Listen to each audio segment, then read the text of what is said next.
అందరికీ నమస్తే అండి. Good morning. ఈనాడు, ఆంధ్రజ్యోతి, సాక్షి, ఆంధ్రప్రభ 4 పత్రికల్లో వచ్చిన ప్రధానమైన వార్తాంశాలు, వాటిలో వాస్తవాలు, ఉద్దేశాలు అన్నీ కూడా మనం ఈ వీడియోలో ఉన్నట్టు చెప్పుకుందాం. కంటెంట్ నచ్చితే, అంటే కొత్త వాళ్ళు నాకు తెలిసి ప్రతిరోజు 50,000 వ్యూస్ వస్తుంటే అందులో ఒక 10,000 మంది కొత్త వాళ్ళు చూస్తున్నారు. యావరేజ్గా 20% వీడియోస్ కొత్త వాళ్ళు, న్యూ సబ్స్క్రైబర్స్కి వెళ్తాయి యూట్యూబ్ ఆల్గారిథం ప్రకారం. ఆ కొత్త వాళ్ళలో ఇంకో 4-5 వీడియోలు చూసి కంటెంట్ నచ్చింది అనుకుంటే, ఎస్ బాగా చెప్తున్నాడు, రియాలిటీకి దగ్గరగా ఉంది అనుకుంటే సబ్స్క్రైబ్ చేసుకోండి. కింద సబ్స్క్రైబ్ బటన్ ఉంటుంది, సబ్స్క్రైబ్ చేసుకోండి. ఆల్రెడీ రెగ్యులర్గా చూస్తున్న వాళ్ళు ఉన్నారు. ఒక 30,000 మంది రెగ్యులర్గా డైలీ చూస్తున్న వాళ్ళు ఉన్నారు. మీ అందరూ కూడా లైక్ చేయండి. ప్రతి ఒక్కరి లైక్ కూడా ఇంపార్టెంట్. కింద లైక్, షేర్, సబ్స్క్రైబ్ అనే బటన్స్ ఉంటాయి కదా, లైక్ చేయండి. ఆ ఒక్కటి నేను ప్రతిరోజు చేసే రిక్వెస్ట్ అది. ఇక ఈరోజు మనం చెప్పుకోవడానికి అనేక వార్తాంశాలు ఉన్నాయి, చాలా ఉన్నాయి, నేషనల్ ఇంటర్నేషనల్ అంశాలు. సో దానిలో మెయిన్ ఈరోజు అన్ని పత్రికల్లో కూడా ప్రధానమైన వార్త ఇదే. ట్రంప్ ప్రమాణ స్వీకారం. అమెరికా 47వ అధ్యక్షుడిగా డొనాల్డ్ ట్రంప్ నిన్న రాత్రి, మన భారతదేశం టైం ప్రకారం అయితే నిన్న రాత్రి 10:30 గంటలకు ఆయన ప్రమాణ స్వీకారం చేశాడు. హత్యాయత్నాలు జరిగిన దేవుడు నన్ను కాపాడాడు, అమెరికాను మళ్ళీ గొప్ప దేశంగా చేయడానికి అవకాశం కల్పించాడు, ఇది అమెరికాకు ఎదురవుతున్న సవాళ్లను చిత్తు చేస్తాం, సగర్వమైన, సుసంపన్నమైన, స్వేచ్ఛాయుత దేశాన్ని తీర్చిదిద్దడమే నా ప్రాధాన్యం, ఒక్క మాటలో చెప్పాలంటే అమెరికా ఫస్ట్ అనేది నా నినాదం. మంచిదే, కానీ అక్కడ గన్ కల్చర్ పెరిగిపోతుంది. వెచ్చలవిడిగా నైట్ అయితే సూపర్ మార్కెట్లలోనూ, సినిమా థియేటర్స్లోనూ, మాల్స్లోనూ ఎక్కడికక్కడ గన్ కల్చర్ పెరిగిపోతుంది అమెరికాలో.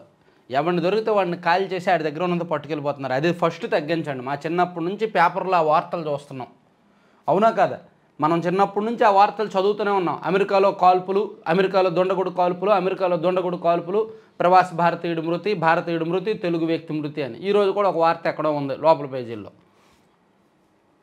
ఇక స్వర్ణయుగమే అమెరికా ఫస్ట్ నినాదంతో దేశాన్ని అగ్రస్థానంలో నిలబెడతా. ఆల్మోస్ట్ అన్ని రంగాల్లో కూడా అమెరికా, ఆల్మోస్ట్ దాదాపుగా చాలా రంగాల్లో అమెరికా ఫస్ట్ ప్లేస్లోనే ఉంది. ఇంకా అమెరికా ఫస్ట్ అనేది ఆయన నినాదం అంట. అధ్యక్షుడిగా ప్రమాణం చేశాక ట్రంప్ ఉద్ఘాటన. క్యాపిటల్ హిల్ భవనంలో కనుల పండుగగా వేడుక. ఉపాధ్యక్షుడిగా వ్యాన్స్ బాధ్యతల స్వీకరణ. హాజరైన వారిలో ఒబామా, బుష్, క్లింటన్. సో ఇది అమెరికా అధ్యక్షుడిగా డొనాల్డ్ ట్రంప్.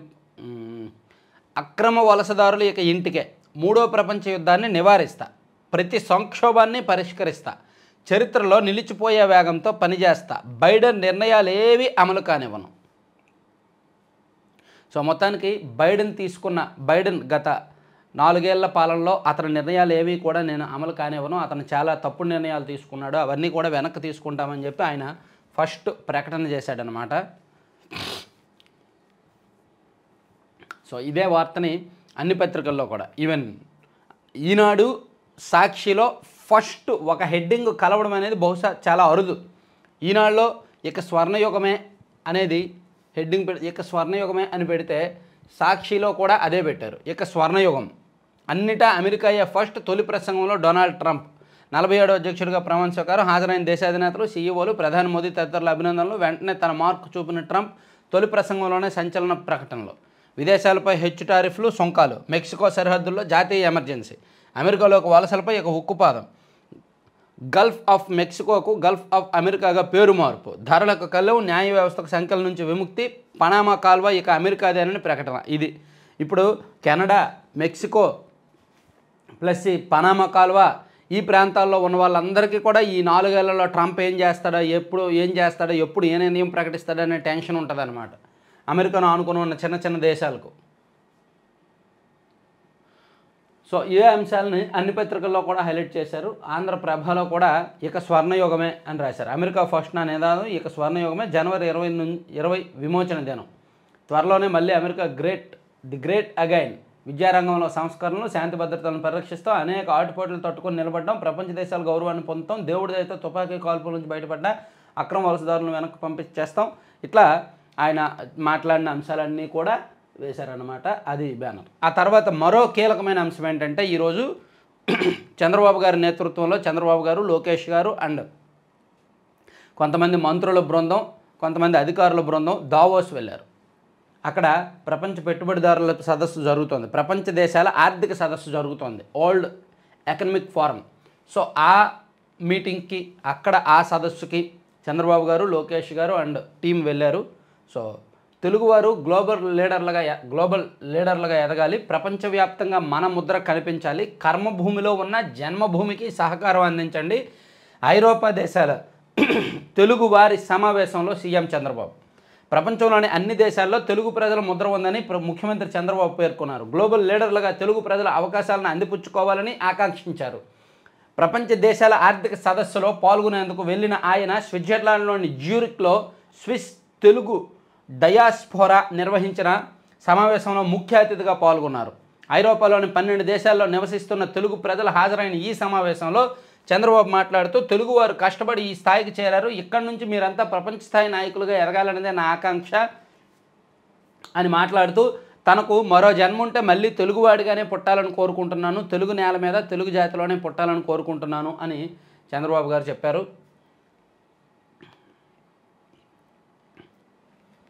సో అది వేశారన్నమాట. ఈవెన్ అది ఇదిగోండి, మీకు జీవితాంతం రుణపడి ఉంటా, మళ్ళీ జన్మంటూ ఉంటే తెలుగువాడిగానే పుడతా, జ్యూరిక్లో తెలుగు పారిశ్రామికవేత్తల భేటీలో సీఎం.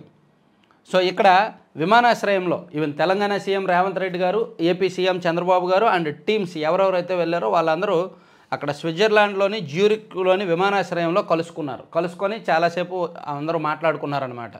ఏ కంపెనీలతో ఎవరెవరు భేటీ అవుతున్నారు, దాని పర్యవసానాలు, ఇదంతా కూడా. 2047 నాటికి నెంబర్ 1గా తెలుగు జాతి, ఇంతమంది యూరోప్లో ఉన్నారనుకోలేదు, జైల్లో ఉన్నప్పుడే ఈ విషయం తెలుసుకున్నా, నా కోసం 53 రోజులు ప్రదర్శనలు చేశారు, ఎన్నికల్లో సొంత డబ్బు ఖర్చు చేసి కూటమి అభ్యర్థులను గెలిపించుకున్నారు బాబు, ఏపీలో పెట్టుబడులు పెట్టండి, స్విస్ పారిశ్రామికవేత్తలకు లోకేష్ ఆహ్వానం.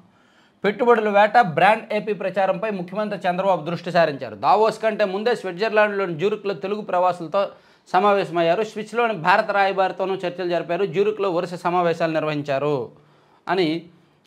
ఇది జ్యూరిక్లో బాబు బిజీ, పెట్టుబడిదారులతో వరుస సమావేశాలు, స్విస్లో భారత రాయబారి మృదులతో భేటీ, టీసీఎం రేవంత్ రెడ్డితోనూ మాటామంతి ఆయన. అలాగే అక్కడ లోకేష్ గారు కూడా వరుసగా పారిశ్రామికవేత్తలతో భేటీ అవుతున్నారన్నమాట. లోకేష్ గారు, చంద్రబాబు గారు అక్కడ దావోస్ వెళ్ళి దావోస్ పర్యటన అంశాలను కూడా అన్నింటిలో రాశారు. ఆంధ్రప్రభలో కూడా అదే రాశారు. ఇదిగోండి, తెలుగు జాతి కోసమే నా తపన అంతా, వర్క్ ఫ్రమ్ హోమ్ హబ్గా ఆంధ్రప్రదేశ్, ఉద్యోగాలు చేయడం కాదు ఇచ్చే స్థాయికి ఎదగాలి, రాష్ట్రాభివృద్ధిలో ఎన్ఆర్ఐల భాగస్వామ్యం అవసరం, జ్యూరిచ్లో తెలుగు పారిశ్రామికవేత్తల భేటీలో సీఎం చంద్రబాబు అని రాసుకొచ్చారు. అలాగే 15 రోజుల్లో పర్మిషన్లు రండి, మ్యానుఫ్యాక్చరింగ్ R&D కేంద్రాలు ఏర్పాటు చేయండి, స్విస్ పారిశ్రామికవేత్తలతో ఏపీ బృందం భేటీలో మంత్రి నారా లోకేష్. సో ఇట్లా నారా లోకేష్ గారు, చంద్రబాబు గారు దావోస్ పర్యటనలో ఈ ప్రపంచ ఆర్థిక సదస్సులో వాళ్ళు ఎవరెవరితో కలిశారు, ఏ కంపెనీలతో ఏం మాట్లాడుతున్నారు అనే అంశాలను ప్రముఖంగానే ప్రచురించారు. తర్వాత నిన్న ఐఏఎస్ల ఐపీఎస్ల బదిలీలు జరిగాయండి. చాలా జిల్లాల్లో కలెక్టర్లు మారారు, కొన్ని జిల్లాల్లో ఎస్పీలు కూడా మారారు. సో అది భారీ స్థాయిలో ప్రక్షాళన జరిగింది. ఈవెన్ గవర్నమెంట్ వచ్చిన కొత్తలోనే, ఈ ప్రభుత్వం ఏర్పాటైన కొత్తలోనే ఐఏఎస్లు ఐపీఎస్లు మార్పులు జరిగాయి. దాదాపుగా అన్ని జిల్లాల్లో ఎస్పీలను కలెక్టర్లను మార్చేశారు. సో ఇప్పుడు వాళ్ళ పనితీరు ఆధారంగా ఈ 7 నెలల్లో వాళ్ళ పనితీరు కాస్త మదింపు చేసుకొని ఎక్కడెక్కడ ఏమైనా లోటుపాట్లు ఉన్నాయో చూసుకొని కొన్ని జిల్లాలకు కొత్త ఎస్పీలను ఇచ్చారనమాట, మార్చారు. కొంతమంది డిపార్ట్మెంటల్ హెడ్లను కూడా మార్చారు. ఇప్పుడు కాకినాడ ఎస్పీ గారు ఉన్నారు, ఆ మధ్య రేషన్ బియ్యం విషయంలో ఆయన మీద కొన్ని మచ్చ వచ్చింది. సో అందుకని ఇప్పుడు అతన్ని మార్చేశారు. అట్లా చాలా చోట్ల మార్పులు చేర్పులు జరిగాయి. భారీగా ఐఏఎస్ల బదిలీలు. ముఖ్యమంత్రికి ఎక్స్ అఫీషియో ప్రధాన కార్యదర్శిగా సాయి ప్రసాద్, సిఆర్డీఏ కమిషనర్గా కాటమనేని భాస్కర్ గారు ఉన్నారు. ఆయన వైఖరి కాస్త మొండిగా ఉంటాడు. ఆయన అంటే అధికారులను కానీ, అంటే కింది వాళ్ళని, ప్రజాప్రతినిధులని లెక్క చేసే టైప్ కాదు, ఎవరి సిఫార్సులకు ఎవరి ఒత్తిళ్లకు లొంగే టైప్ కాదు, చాలా మొండిగా ముక్కుసూటిగా ఉండే వ్యవహారం. ఆయన మాట తీరు అలాగే ఉంటుంది, ఆయన పని అలాగే ఉంటుంది. అందుకే ఆయన అప్పట్లో పశ్చిమ గోదావరి జిల్లా కలెక్టర్గా పనిచేసినప్పుడే ఆయనకు వ్యతిరేకంగా అధికారులందరూ గొడవ చేసేవాళ్ళు ఆయన అంటున్న మాటలకి. సో అందుకే ఆయన సిఆర్డీఏ కమిషనర్గా ఆయన్ని తప్పించి కన్నబాబు గారిని నియమించారు. సిఆర్డీఏ కమిషనర్ పదవి కోసం చాలామంది ఐఏఎస్లు పోటీ పడ్డారు, చాలామంది ప్రయత్నాలు చేశారు. చివరికి కన్నబాబు గారికి ఆ పదవి దక్కిందనమాట. తర్వాత ఐఏఎస్లు ఐపీఎస్లు బదిలీల తర్వాత జగన్తో సిబిఐ కుమ్మక్కు అనే మరో వార్త మనం చూడొచ్చు. రఘురామకృష్ణరాజు గారు సుప్రీంకోర్టులో జగన్మోహన్ రెడ్డి గారి బెయిల్ రద్దు చేయాలని, జగన్మోహన్ రెడ్డి గారి కేసుల్లో ఎక్కువగా వాయిదాల మీద వాయిదాలు పడుతున్నాయి, ఆయన బెయిల్ రద్దు చేయాలి, విచారణ వేగవంతం చేయాలని ఎప్పుడో పిటిషన్ వేశారు కదా. దాని మీద విచారణలో భాగంగా నిన్న రఘురామకృష్ణరాజు గారి తరపు న్యాయవాదులు చాలా కీలకమైన అంశాన్ని కోర్టు దృష్టికి తీసుకువచ్చారు. సిబిఐ అధికారులు, సిబిఐ పెద్దలు జగన్తో కుమ్మక్కయ్యారు, అందుకే అతను ఇన్నాళ్ళు ఈ అన్ని కేసుల్లో కూడా వాయిదాలు పడుతున్నాయి, ఇన్నాళ్ళు బెయిల్ మీద బయట ఉన్నాడు, అక్రమాస్తుల కేసులో ఎన్ని వాయిదాలు వేసినా అభ్యంతరం చెప్పడం లేదు, డిశ్చార్జీ పిటిషన్లు విచారించిన 5 జడ్జీలు బదిలీ అయ్యారు. సుప్రీంలో రఘురామకృష్ణరాజు గారి తరపు న్యాయవాది వాదనలు, కేసు ట్రయల్ వేరే రాష్ట్రానికి బదిలీ చేసేందుకు విముఖత, తదుపరి విచారణ వచ్చే సోమవారానికి వాయిదా. వైఎస్ జగన్ అక్రమాస్తుల కేసులో సిబిఐ నిందితులతో కుమ్మక్కైందని, అందుకే వారు ఏ వాయిదాను వ్యతిరేకించడం లేదని ఏపీ శాసనసభ ఉపసభాపతి రఘురామకృష్ణరాజు తరపు న్యాయవాది సుప్రీంకోర్టు దృష్టికి తీసుకువెళ్లారు. ఈ కేసులో డిశ్చార్జీ పిటిషన్లపై విచారించి తీర్పు రిజర్వ్ చేసిన తర్వాత 5 జడ్జీలు బదిలీ అయ్యారని పేర్కొన్నారు. ఇది ఒకసారి జరిగితే ప్రమాదం అనుకోవచ్చని, రెండోసారి సంభవిస్తే కాకతాళీయంగా భావించవచ్చని, మూడోసారి జరిగితే శత్రుచర్యగా చూడాలని ధర్మాసనానికి విన్నవించారు. జగన్ అక్రమాస్తుల కేసు విచారణలో అసాధారణ జాప్యం జరుగుతున్నందుగా ఈ కేసు విచారణను వేరే రాష్ట్రానికి బదిలీ చేయాలని చెప్తే దానికి కోర్టు ఒప్పుకోలేదన్నమాట. సో ఇదే అంశాన్ని సాక్షిలో వాళ్ళకు అనుకూలంగా వాళ్ళకి నచ్చింది వచ్చింది కదా, జగన్ కేసులతో మీకేం పని, రఘురామకృష్ణరాజుకు సుప్రీంకోర్టు అక్షంతలు, ఆ కేసులను మరో రాష్ట్రానికి బదిలీ చేసే ప్రసక్తి లేదు, ఎలా పడితే అలా ఆదేశాలు ఇవ్వలేము తేల్చెప్పిన సుప్రీంకోర్టు అని చెప్పారు. అంటే ఇక్కడ 2 అంశాలు, ఆ కేసులను వేరే రాష్ట్రానికి బదిలీ చేయడానికి సుప్రీంకోర్టు ఒప్పుకోలేదు, అది ఒక రకంగా రఘురామకృష్ణరాజు గారికి ఎదురు దెబ్బ. మరో అంశం ఏంటంటే సిబిఐ జగన్తో కుమ్మక్కైంది అనే అంశాన్ని వాళ్ళు లేవనెత్తారు కాబట్టి దానికి ప్రాథమిక ఆధారాలు ఇచ్చారు, లాజికల్ ఎవిడెన్స్లు కొన్ని చెప్పారు. సో అది సోమవారం డిస్కషన్ జరగబోతోంది. సో ఇదే అంశాన్ని ఈవెన్ ఆంధ్రజ్యోతిలో కూడా రాసే ఉంటారు.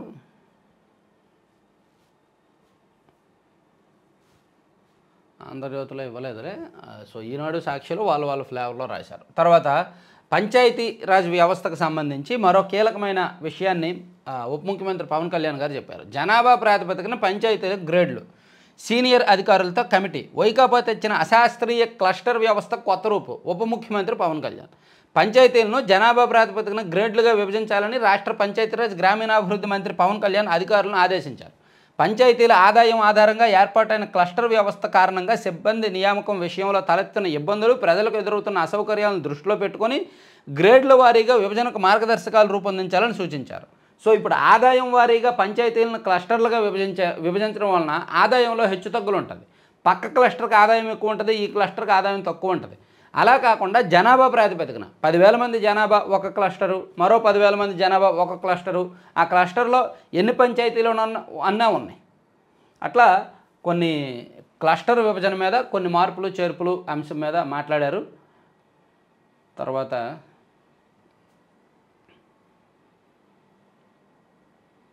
లబ్ధిదారు పైసా పెట్టక్కర్లేదు, యూనిట్ వ్యయంలో 50% రాయితీ, మిగతా మొత్తం బ్యాంకు రుణం. బీసీ ఈడబ్ల్యూఎస్ స్వయం ఉపాధి రుణాలకు ప్రభుత్వం మార్గదర్శకాలు. సో గత ప్రభుత్వం ఎస్సీలకు, ఎస్టీలకు, బీసీలకు ప్లస్ కొంతమంది అగ్రవర్ణ పేదలకు కూడా రాయితీ రుణాలు ఇవ్వాల. సో దాన్ని మళ్ళీ ఈ ప్రభుత్వం తీసుకొచ్చింది. బీసీలు ఎవరైనా స్వయం ఉపాధి యూనిట్లు పెట్టుకుంటాము అంటే ఒక 2 లక్షలకో 5 లక్షలకో వాళ్ళు లోన్ అప్లై చేయొచ్చు. అందులో 50% ప్రభుత్వం రాయితీ ఇస్తుంది, 50% బ్యాంకు రుణంగా ఇస్తుంది. గతంలో ఏంటంటే ఒక 10% లబ్ధిదారుడు పెట్టుకోవాల్సి వచ్చేది. మనం ₹1,00,000 లోన్ అప్లై చేస్తే ఒక 10,000 మనం పెట్టాల్సి వచ్చేది. కొంత బ్యాంకు రుణం ఇచ్చేది, 40% అనుకుంటా సబ్సిడీ ఉండేది. సో ఇప్పుడు దాన్ని మార్చేసి అసలు లబ్ధిదారుడు రూపాయి కూడా పెట్టక్కర్లా. మీరు 2 లక్షలు కావాలి, మీకు లోన్ కావాలి, మీకు ఈ స్వయం ఉపాధి సోపానం రుణం కావాలి అనుకుంటే మీరు అప్లై చేస్తే మీరు అర్హుడైతే మీకు ₹1,00,000 బ్యాంకు నుంచి లోన్ వస్తుంది. ఆ లోన్ మీరు తిరిగి చెల్లించాలి. మరో ₹1,00,000 ప్రభుత్వ సబ్సిడీ వస్తుందన్నమాట. అయితే ఇందులో ప్రమాదం ఏంటంటే ఈ సబ్సిడీ కోసము అనర్హులు ఎక్కువగా అప్లై చేసుకుంటారు. ఏ రాజకీయ నాయకుడు సిఫారసుతోనో సబ్సిడీ వస్తే చాలు, మాకు లోన్ అక్కర్లేదని చెప్పి బ్యాంకర్లతో కుమ్మక్కైపోయి మాకు సబ్సిడీ వస్తుంది కదా, ₹1,00,000 మేము తీసుకుంటాము, మీ నుంచి మాకు లోన్ వద్దు అని చెప్పి బ్యాంకర్లు నాయకులు కుమ్మక్కైపోయి దీన్ని పక్కదారి పట్టిస్తూ ఉంటారు. రెగ్యులర్గా జరిగేది అదే. సో అది జరగకుండా ఉంటే, దీనిలో అవినీతి జరగకపోతే ఇది చాలా మంచి స్కీమ్. ఇప్పుడు మేము వ్యాపారం చేయాలనుకుంటున్నాం, మా దగ్గర పెట్టుబడికి డబ్బులు లేవు అనుకునే వాళ్ళకి ఇది మంచిది కదా. ఇక కోల్కతాలో ఆర్జీ కార్ మెడికల్ కాలేజీలో ఈ దారుణానికి ఒడిగట్టిన నిందితుడు సంజయ్ రాయ్కి నిన్న కోర్టు యావజ్జీవ ఖైదు విధించింది. అతనికి జీవిత ఖైదు విధించింది అనమాట. చనిపోయే వరకు కూడా అతను జైల్లోనే ఉండాలి. శిక్ష ఖరారు చేస్తూ సెషన్స్ కోర్టు తీర్పు. బాధితురాలి కుటుంబానికి 17 లక్షలు చెల్లించాలని బెంగాల్ ప్రభుత్వానికి ఆదేశం. మరణ దండన విధించకపోవడంపై బాధితుల అసంతృప్తి, ఉన్నత న్యాయస్థానాన్ని ఆశ్రయిస్తామని వెల్లడి. ఇక్కడ ఈ కేసులో అనేక అనుమానాలు ఉన్నాయి, చాలా అనుమానాలు ఉన్నాయి. ఎందుకంటే ఈ కేసు జరిగిన వెంటనే సిబిఐ రంగప్రవేశం చేసింది. ఆగస్టు 9న ఇది జరిగింది. ఆగస్టు 14వ తేదీన సిబిఐ వచ్చింది. ఆగస్టు 15వ తేదీన పోస్ట్మార్టం రిపోర్ట్ వచ్చింది. ఆ పోస్ట్మార్టం రిపోర్ట్లో మృతురాలికి లోపల స్పెర్మ్ కౌంట్ ఎక్కువగా ఉంది. సో కాబట్టి అది గ్రూప్ ఆఫ్ పీపుల్ ఇన్వాల్వ్ అయ్యారు. ఒక్కడే కాదు, సామూహిక అత్యాచారం జరిగింది అనేది ఒకటో వాదన. అలాగే చాలా శరీరం మీద చాలా చోట్ల గాయాలు ఉన్నాయి. ఆమె ప్రతిఘటించింది. అలా ప్రతిఘటించినప్పుడు ఒక్కడే ఏమీ చేయలేడు. సో 3-4 ఉండి ఉంటారు అనేది పోస్ట్మార్టం రిపోర్టు. ఇలా కొన్ని అంశాలు వచ్చాయి. కానీ చివరికి అదంతా కాదని ఒకే ఒక్కడు ఫస్ట్ పోలీసులు ఆ ఘటన జరిగిన 6 గంటల్లోనే పోలీసులు ఎవరినైతే నిందితుడిగా చెప్పారో సిబిఐ కూడా అతన్నే పట్టుకుంది. కానీ ఆ ఘటన మీద లేవనెత్తిన అనేక అంశాలను సిబిఐ కూడా విస్మరించింది. అసలు ఆ కాలేజ్ ప్రిన్సిపల్, అప్పట్లో ప్రిన్సిపల్గా ఉన్న సందీప్ ఘోష్, అతని పాత్ర ఏమిటి, మేనేజ్మెంట్ పాత్ర ఏమిటి, అక్కడ అధికార పార్టీకి వాళ్ళకి ఉన్న లింకులు ఏమిటి, ఇలా అనేక ప్రశ్నలకు సమాధానం లేకుండా సిబిఐ కేసును ముగించింది. కోర్టు కూడా ఇతనికి శిక్ష విధించేసింది. అక్కడితో కేసు క్లోజ్ అయిపోయింది. కానీ ఈ ప్రశ్నలు మాత్రం దేశం మొత్తాన్ని వేధిస్తూనే ఉన్నాయి. మన వ్యవస్థలు ఎలా పనిచేస్తాయి, ఎంత బలహీనమైనవి అనడానికి ఈ కేసు ఒక ఉదాహరణ. అది చాలా పెద్ద కేసు. యాక్చువల్లీ ఇన్వెస్టిగేట్ చేయాలే కానీ దాదాపుగా 2 ఏళ్ళు ఇన్వెస్టిగేట్ చేయొచ్చు. దేశంలోనే ఒక పెద్ద మాఫియాను బయటకు తీయొచ్చు. కానీ కాంప్రమైజ్ అయిపోయారు. ఒకడిని చూపించారు, వాడిని బలిపశువుని చేశారు. అఫ్కోర్స్ ఈడు తప్పు చేసి ఉండొచ్చు కాక, కానీ అక్కడ జరిగినవి వేరే ఉన్నాయి. అది చూడొచ్చు. తర్వాత కొలికిపూడి ఇదేం పద్ధతి, వివాదాలతో పార్టీ ప్రతిష్ఠ దెబ్బతీస్తున్నారు. మీ తీరుపై చంద్రబాబు తీవ్ర అసంతృప్తితో ఉన్నారు. ఉద్యమకారుడైన మీరు కులాన్ని కించపరిచేలా మాట్లాడితే ఎలా? అందరినీ సమన్వయం చేసుకోవాలి, విభేదాలు పెంచొద్దు. ఎమ్మెల్యే కొలికిపూడికి స్పష్టం చేసిన తెదేపా క్రమశిక్షణ కమిటీ. ఇట్లా కొలికిపూడి శ్రీనివాస్ గారు తిరువూరు ఎమ్మెల్యే, ఆయన మీద చాలా ఆరోపణలు వస్తున్నాయి, విమర్శలు వస్తున్నాయి, వివాదాలు, ఆయన మాట తీరు, ఆయన ప్రవర్తన, ఆయన వ్యవహార శైలి, ఇదంతా కూడా తిరువూరు నియోజకవర్గంలో టీడీపీ కేడర్కి నచ్చట్లేదు. అంటే ఆయన కింద ఉన్న కేడర్కి నచ్చట్లేదు, ఆయన పైన ఉన్న నాయకులకి నచ్చట్లా. సో అందుకని ఆయన మీద ఎనీ టైం యాక్షన్ తీసుకుంటారని నిన్న క్రమశిక్షణ కమిటీ ముందుకు హాజరయ్యారు. కొంచెం ఆయన్ని ఇండైరెక్ట్గా మందలించారు. మరి ఆయన ఏమైనా మార్పు వస్తుందా లేదా అనేది చూడాలి. తర్వాత 2వ పేజీకి వెళ్దాం. ఫస్ట్ పేజీ ఇంత టైం పట్టింది అంటే చాలా అంశాలు ఉన్నాయి కాబట్టి కొంచెం లేట్ అయింది. భారీగా ఏఎస్ఎల్ బదిలీలు. ఏపీలో ప్రపంచ స్థాయి పీజీఏ గోల్ఫ్ సిటీ ఏర్పాటు. మంత్రి లోకేష్ను కలిసిన స్టోన్ క్రాఫ్ట్ ప్రతినిధులు 15 రోజుల్లోనే అనుమతులు ఇస్తామని వెల్లడి. ఓకే. ఏపీలో professional golf association of America ప్రామాణిక గోల్ఫ్ సిటీ ఏర్పాటుకున్న అవకాశాలను పరిశీలించాలని స్టోన్ క్రాఫ్ట్ గ్రూప్ ప్రతినిధులు. ఓకే. పోలవరం నిధుల కోసం ఢిల్లీలో యత్నాలు. మరో 2,300 కోట్ల అడ్వాన్స్ కోసం ప్రతిపాదనలు. కొత్త డిపిఆర్ సమర్పణకు కసరత్తు. పోలవరం ప్రాజెక్టుకు మరో 2,300 కోట్ల అడ్వాన్స్గా తీసుకునేందుకు రాష్ట్ర ఆర్థిక జలవనరుల శాఖ అధికారులు ప్రయత్నాలు సాగిస్తున్నారు. దీంతో ప్రాజెక్టు 2వ దశలో 45.72 మీటర్ల స్థాయికి నీళ్లు నిలబెట్టేందుకు అవసరమైన నిధులు రాబట్టేందుకు కసరత్తు ప్రారంభించారంటండి. మంచిది. శ్రీవారి భక్తులకు మసాలా వడ తొలి రోజు 5,000 మందికి వడ్డింపు. శ్రీవారి నిత్యాన్నదాన సత్రంలో మసాలా వడ కూడా పెడుతున్నారంట. మెనూ మార్చినట్టున్నారు. చెరువులను నాశనం చేసే కొత్త విమానాశ్రయం వద్దు. టీవీకి అధినేత విజయ్. తమిళనాడులో టీవీకే పార్టీ అధినేత విజయ్, హీరో విజయ్ ఎక్కడికి వెళ్తున్నా భారీగా జనం వస్తున్నారు. ఆంధ్రప్రదేశ్లో పవన్ కళ్యాణ్ గారు మీటింగులకి ఎలాగైతే జనం వచ్చారో తమిళనాడులో కూడా అలాగే ఉంది. మరి ఓట్లు వేస్తారో లేదో కానీ. తర్వాత కృష్ణా బోర్డు విజయవాడకు వచ్చానా? నేటి బోర్డు సమావేశంలో చర్చ. పాడి పరిశ్రమ అభివృద్ధికి కట్టుబడి ఉన్నాం. మంత్రి అచ్చెన్నాయుడు. 3 విభాగాలుగా ఏపీ భవన్ పునర్నిర్మాణం. 250 కోట్లు వ్యయం అవుతుందని అంచనా. డిజైన్ల రూపకల్పనకు టెండర్ల ఆహ్వానం. తర్వాత జనసేన కార్యాలయం మీద ఎగిరిన డ్రోన్ ఏపీ ఫైబర్ నెట్దే. సర్వే కోసమే చేశారని పోలీసులు వెల్లడి. జనసేన పార్టీ ఆఫీస్ మీద ఈ నెల 18వ తేదీన డ్రోన్ ఎగిరింది కదా, సో అది ఎవరో ఆగంతకుల చర్య, దుండగుల చర్య అని చెప్పి పార్టీ అనుమానించింది. కానీ అది ఏపీ ఫైబర్ నెట్ వాళ్ళు సర్వే చేశారంట ఆ ప్రాంతం మొత్తం డ్రోన్తో. సో అది వాళ్ళదేనంట అది. సో దాని మీద ఎటువంటి తప్పు జరగలేదు, అభ్యంతరాలు లేవు అని పోలీసులు నిర్ధారించారు. తర్వాత వైకాపా హయాంలో పింఛనర్లకు తీవ్ర అన్యాయం, 5 ఏళ్లలో 25,000 కోట్ల బకాయిలు. ఆ సంఘం రాష్ట్ర అధ్యక్షుడు వెంకటేశ్వర్లు. ఓకే, ప్రాథమిక దశలో దావాను వెనక్కి ఇవ్వడం సరికాదు, అలాగైతే న్యాయం అందడంలో ఆలస్యం అవుతుంది. అభ్యంతరాలను తేల్చాల్సింది జడ్జీలే తప్ప రిజిస్ట్రీ కాదు, స్పష్టం చేసిన హైకోర్టు. దిగు కోర్టుల్లో దాఖలవుతున్న దావాలకు రిజిస్ట్రీ నెంబర్లు కేటాయించకుండా ప్రాథమిక దశలోనే వాటిని వెనక్కి ఇచ్చేస్తుండని హైకోర్టు ఆక్షేపించింది. తర్వాత తెదేపా ఎన్ఆర్ఐ కన్వీనర్ అంటూ సైబర్ మోసాలు. వైద్యానికి ఆర్థిక సాయం చేస్తానంటూ నమ్మించిన నేరగాడు బ్యాంకు రిమిట్టెన్స్ ఛార్జీల పేరిట బాధితులకు టోకరా. ఏపీ తెలంగాణలో 9 కేసులు, ఎట్టకేలకు అరెస్టు. ఎన్ఆర్ఐల మీద చాలామంది గౌరవం ఉంది, వాళ్ళు ఉన్నత స్థాయిలో ఎదుగుతున్నారు, కష్టాన్ని నమ్ముకుని ఎదుగుతున్నారు అనే గౌరవం ఉంది ఎన్ఆర్ఐల మీద. కానీ కొంతమంది ఎన్ఆర్ఐలు ఇటీవల చేస్తున్న కొన్ని చర్యల కారణంగా వాళ్ళకి చెడ్డ పేరు వస్తుంది, అదంత మంచిది కాదు. చూడండి, తెదేపా ఎన్ఆర్ఐ కన్వీనర్ అంటూ సైబర్ మోసాలు చేశాడంట ఆయన. అక్కడికి వెళ్ళి ఇదేం పనులు ఈ పాడుబుద్ధులు. వైకాపా నేత మేడా భూ కబ్జాలు, గోడను ధ్వంసం చేసిన చెవిరెడ్డి అనుచరులు. తెదేపా కేంద్ర కార్యాలయంలో బాధితుల మొర. వైసీపీ వాళ్ళ మీద ఫిర్యాదులు తీసుకోవడానికే సరిపోతుంది ఆ మొర. అరుదైన ఖనిజాల అన్వేషణపై దృష్టి పెట్టాలి. గనుల శాఖ మంత్రి కొల్లు రవీంద్ర. అరుదైన ఖనిజాలు అన్వేషించాలి, మన అనుకునే నాయకులకు ఇచ్చేయాలి.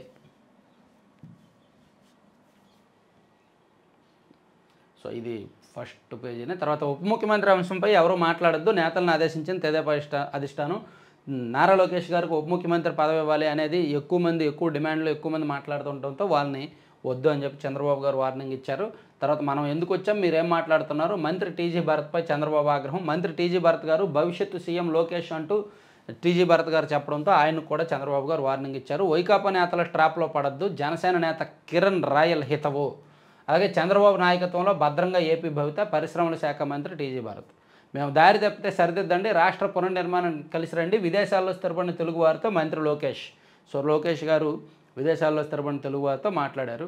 మేము దారి తప్పితే మీరే స్థిరపడండి అని చెప్పారనమాట. సో ఇవన్నీ ఈనాడులో అంశాలు. సాక్షికి వెళ్దాం. సాక్షిలో బ్యానర్ ఇది వేశారు. తర్వాత సంజయ్కి జీవిత ఖైదు అనే అంశాన్ని కూడా అక్కడ వేశారు. తర్వాత మరో ఇంట్రెస్టింగ్ వార్త ఒకటి, క్రైమ్ వార్త వేశారు. బాయ్ ఫ్రెండ్ను చంపిన యువతకు మరణశిక్ష, ఆధారాలను ధ్వంసం చేసిన బంధువుకు 3 ఏళ్ల జైలు. ఎంతో అరుదైన కేసుగా పేర్కొన్న న్యాయస్థానం శిక్ష తగ్గించాలంటూ గ్రేష్మ చేసిన వినతులను తోసిపుచ్చిన జడ్జి. గ్రేష్మ అనే ఈమెది తిరువనంతపురం అంట, కేరళలో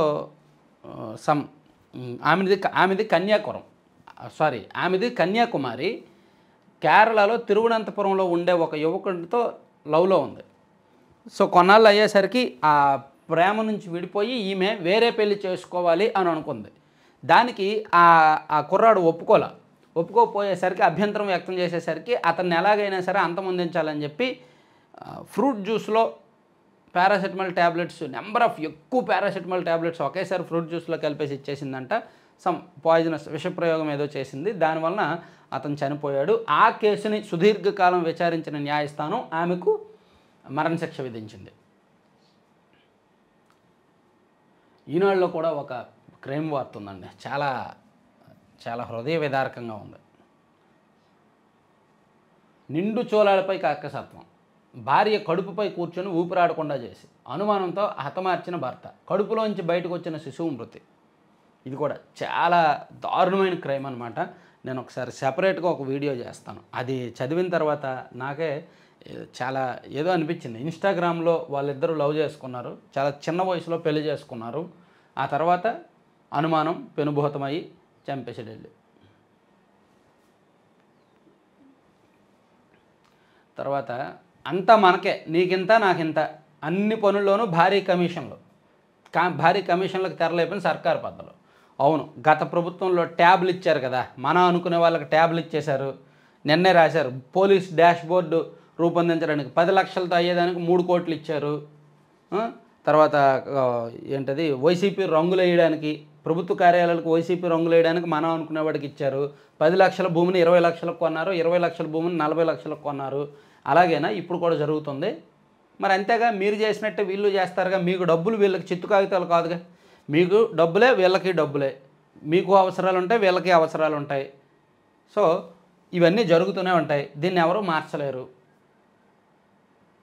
అంతా మనకే, నీకింత నాకింత, అన్ని పనుల్లోనూ భారీగా కమిషన్లకు తెరలేపిన సర్కారు పెద్దలు.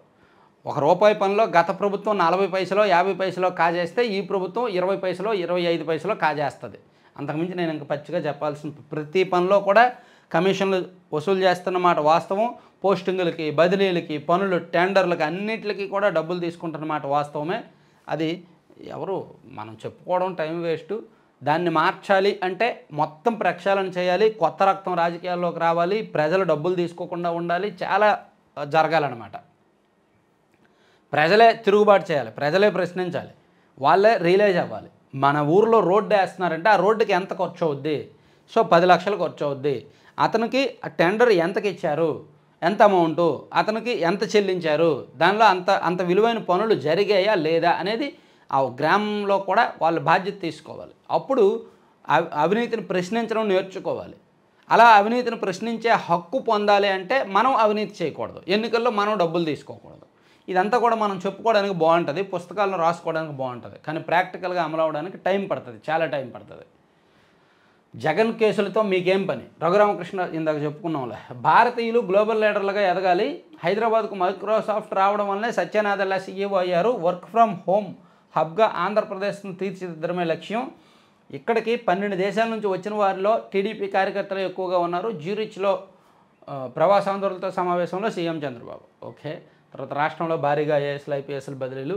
ఇది ఒకటండి. కార్పొరేట్ కాలేజీలు, శ్రీ చైతన్య, నారాయణ, వాళ్ళు ఎంత దరిద్రగొట్టు పనులు చేస్తున్నా, వాళ్ళు ఎంత కర్కశంగా వ్యవహరిస్తున్నా, విద్యార్థులను కుక్కి ఆ నిద్ర లేపేసి వాళ్ళ ర్యాంకుల కోసము బట్టి పట్టించి చదువులు చదివిస్తున్నప్పటికీ తల్లిదండ్రులకి ఆ శ్రీ చైతన్య, నారాయణ అంటే అదో పిచ్చి వ్యామోహం. ఆ కాలేజీలకు వెళ్తే మా పిల్లలకు ర్యాంకులు వచ్చేస్తాయనే పిచ్చిలో 10th అయిన ప్రతి ఒక్కళ్ళు ఒక 40% మందిని అందులో చేర్చేస్తారు. ఇదిగోండి, దారుణం చూడండి. ఫీజు కట్టలేదని విద్యార్థిని గెంటేశారు. కృష్ణా జిల్లాలో గోశాలలో శ్రీ చైతన్య కళాశాల యాజమాన్యం నిర్వాహకం. రాత్రంతా కొడుకుతో కలిసి కళాశాల గేటు వద్ద తండ్రి నిరసన. ఫీజు చెల్లించేందుకు గడువు కోరినా ఇబ్బంది పెట్టారంటూ ఆరోపణ. మీడియా, పోలీసులు రావడంతో విద్యార్థిని అనుమతించిన యాజమాన్యం. చూసారా, శ్రీ చైతన్య కాలేజీలో ఫీజు కట్టలేదని కాలేజీ బయటకు గెంటేశారంట. ఆ టైంలో రాత్రి వేళల్లో తండ్రిను సోదరుడు వెళ్ళి నిరసన వ్యక్తం చేశారంట. మాకు కొంత గడువుకు ఇవ్వండి, మేము కడతాము అని. సో ఆ మాత్రం వినలేరా? కోట్లు వేల కోట్లు సంపాదిస్తారే కార్పొరేట్ కాలేజీలు. 1-2 పిల్లల విషయంలో, ఫీజు విషయంలో ఆగలేరా? ఎంత కర్కసత్వం చూసారా?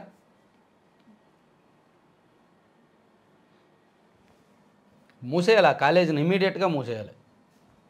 బైడెన్ క్షమాపణలు. అమెరికా అధ్యక్షుడిగా పదవి నుంచి దిగిపోయే ముందు చివరి నిమిషంలో బైడెన్ పలువురు క్షమాభిక్షలు ప్రసాదించారు. ఓకే. రాహుల్కు ఓరట. కేంద్ర మంత్రి అమిత్ షాపై రాహుల్ అభ్యంతరకర వ్యాఖ్యల కేసులో ట్రయల్ కోర్టు విచారణపై సుప్రీంకోర్టు స్టే విధించింది.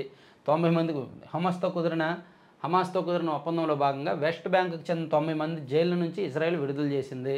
నేలకొరిన తెలుగు జవాను. జమ్మూ కాశ్మీర్లో ఉగ్రవాదులతో జరిగిన ఎదురుకాల్పుల్లో ఏపీకి చెందిన జవాను పంగల కార్తిక్ వీరమరణం పొందాడు. Hats off boss. తర్వాత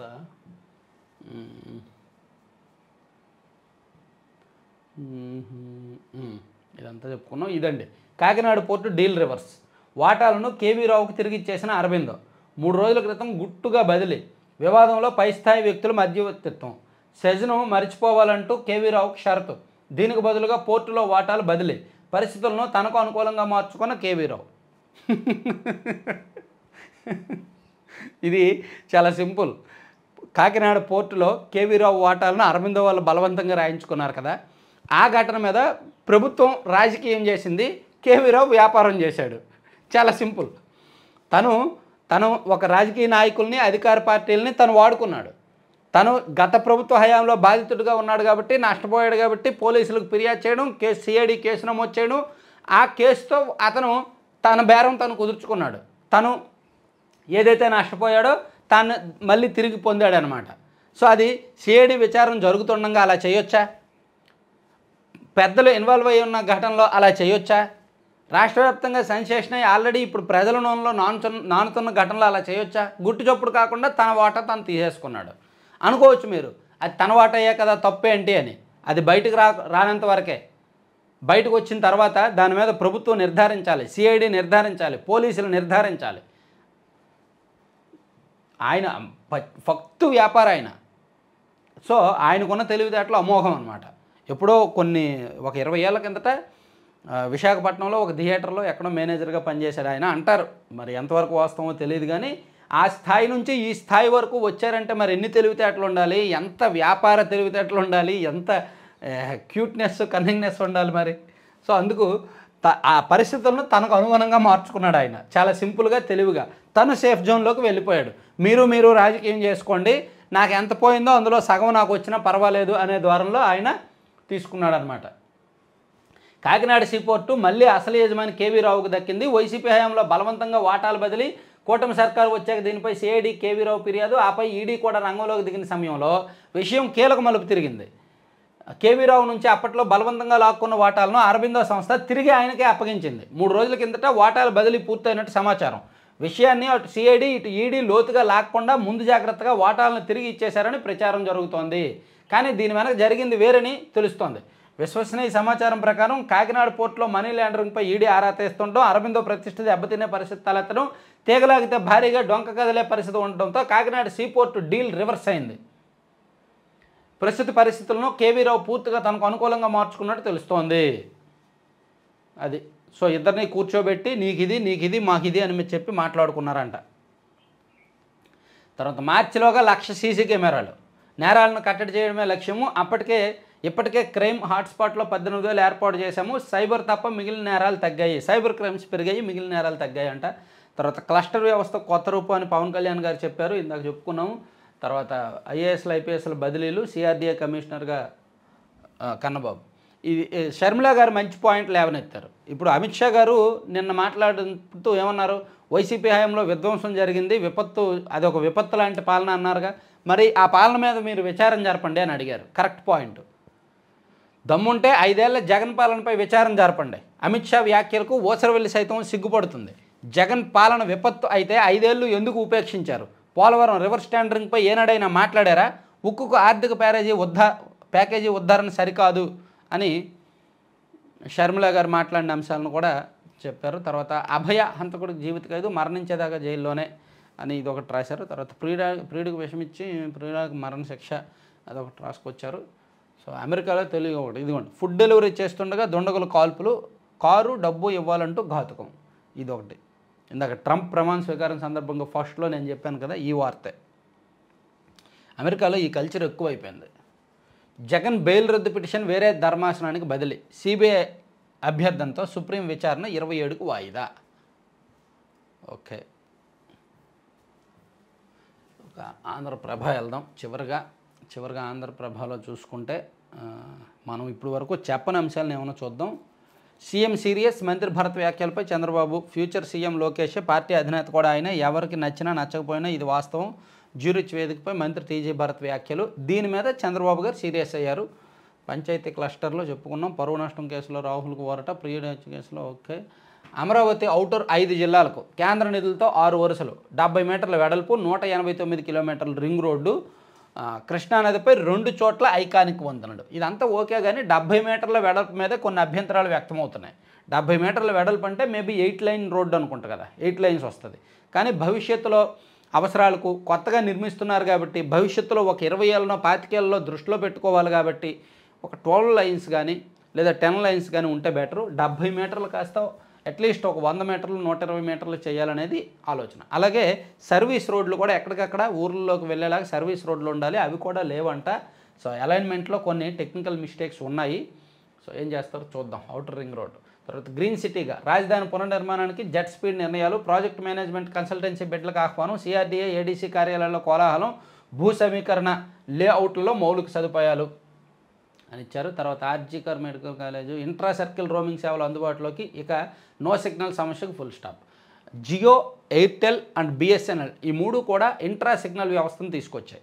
అంటే మనకు బిఎస్ఎన్ఎల్ టవర్ కింద మన మొబైల్లో జియో సిమ్ ఉండి మనం బిఎస్ఎన్ఎల్ టవర్ కింద ఉన్నప్పటికీ సిగ్నల్స్ ఫుల్గా వస్తాయి. అట్లా ఇంట్రా సర్కిల్ రోమింగ్ సేవలు అంటారంట దాన్ని. ఇంట్రా సర్కిల్ రోమింగ్ సేవలు తీసుకొచ్చారు. సో ఇదండి 4 పత్రికల్లో వార్తాంశాలు. 7:16 అయింది. దీన్ని అప్లోడ్ చేసినప్పటికీ ఎంత టైం అవుద్దో చూద్దాం. సో విజయవాడ మీటప్ అని చెప్పుకున్నాం కదా, విజయవాడ మీటప్కి రావాలి అనుకునే వాళ్ళు మన వాట్సాప్ నెంబర్కి మెసేజ్ చేయండి. యాక్చువల్లీ ఈ మంత్ ఎండింగ్లో అనుకున్నాం విజయవాడలో మీటప్, కానీ ఈ మంత్ ఎండింగ్ చివరి ఆదివారం రిపబ్లిక్ డే వచ్చింది కదా, కాబట్టి ఫిబ్రవరి 1st సండే కానీ 2nd సండే కానీ ఫిక్స్ చేస్తున్నాం.